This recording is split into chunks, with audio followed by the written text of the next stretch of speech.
হঠাৎ ইসরায়েলের আকাশে দেখা গেল অদ্ভুত এক মিসাইল। বিশাল অগ্নিগোলক ও তার আশেপাশে রয়েছে আরও কয়েকটি আগুনের বল।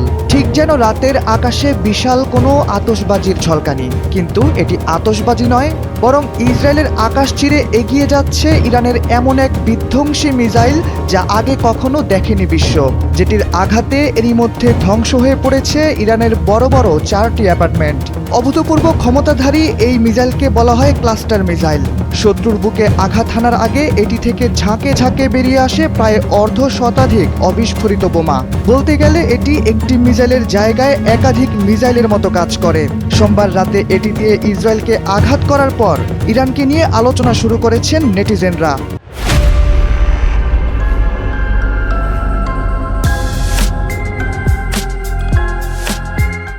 সামরিক বিশ্লেষকরা বলছেন, এমন মিসাইল আগে কখনো বিশ্বে দেখা যায়নি। তাদের ভাষ্য, এমন মিসাইল ঠেকানোর মতো কোনো প্রযুক্তি নেই বিশ্বের কোনো শক্তিধর দেশের কাছে, আর ইসরায়েলও সেটি ঠেকাতে পারেনি।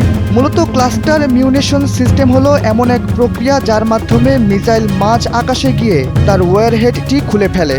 এর শরীর থেকে বেরিয়ে আসে আরও কয়েকটি অবিস্ফোরিত বোমা। এই প্রক্রিয়াকে বলা হয় সাব মিউনিশন সিস্টেম।